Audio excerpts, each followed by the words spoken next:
Hi guys! Ito na ang kasagutan sa mga tanong ninyo, sa mga message at comment na kung bakit ako lang ang nakikita nyo sa mga content ko. Of course, marami din curious kung ano ang ginagawa ko at yun nga, may alaga ako. Kaso nga lang, hindi nyo siya makikita sa mga videos ko at ayun ang pag-uusapan natin sa ngayon. So, kung gusto nyo malaman, tapusin nyo ang video ito. Let's go! Ayun na nga.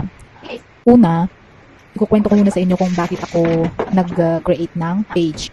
Noon, nai-inspire lang ako sa caregiver na ang saya nila doon sa alaga niya. At ramdam ko yun kasi syempre experience ko na may alaga din ako na akong or lolo sa Tagalog.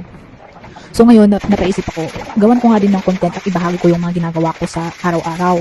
Kaso nga lang, nung 1 week before na nagawa ko yun, oo nga pala naisip ko yung sinabi ng aking employer noon. So, nag-isip ako ng ibang paraan para at least hindi masayang yung ginawa kong page. Kaya ayun, nakita ko yung mga dun sa TikTok ng mga voice over, yung mga tinutularan. Ganito na lang ang gawin ko. Kaya ayun, yung mga ginagawa ko is ganun lang, yung mukha ko lang, tapos tinutularan yung mga voice over. Hindi ko siya pwedeng ipakita or yung routine ko, yung araw-araw na ginagawa ko kasi more on nasa tabi ko siya. At saka ayoko yung may ginagawa ako tapos naka-cellphone. Kaya ang ginagawa ko pagkatapos ng trabaho ko, saka ako nagbe-video. Kaya iyan lang ang nakikita ninyo na ginagawa ko.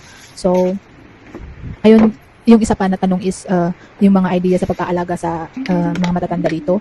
Hindi siya pare-pareho kasi nakikita ko rin yung mga iba, yung mga kapwa ko na caregiver na sila ay isa lang sila sa bahay at all around sila doon, tsaka hindi nila ginagawa yung mga ginagawa ko, ganun. Kaya ang ma-advise ko lang sa mga gustong maging kagaya ko is baon lang ng mahabang pasensya, ng pag-iintindi kasi talaga syempre yan ang kailangan natin para magtagal tayo sa trabaho natin, tsaka lakas at katag para hindi tayo basta-basta susuko sa gagawin natin. Mahirap din talaga kasi araw-araw kailangan mong bumangon kahit may sakit ka. Naranasan ko rin yun, may sakit ako na inaalagaan ko yung alaga ko. Syempre ako yung lakas niya para magawa niya yung mga bagay na hindi niya na magawa dahil sa sakit niya. So ayun nga guys, tiis lang para sa pangarap syempre. Kasi sa tambay naman tayo sa Pilipinas, so walang mangyayari sa ating buhay.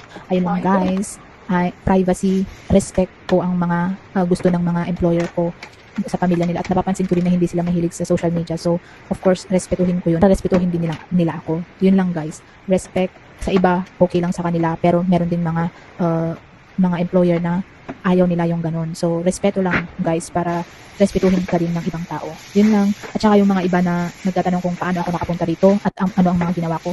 Maybe gagawan ko rin ng video yung mga yun. Kasi ano yun mahaba-haba rin yun At saka, of course, aralin ko at iayos ko muna para hindi ako magbigay ng mga information na mali-mali naman. So, yun lang guys. Salamat sa panonood. Let's go!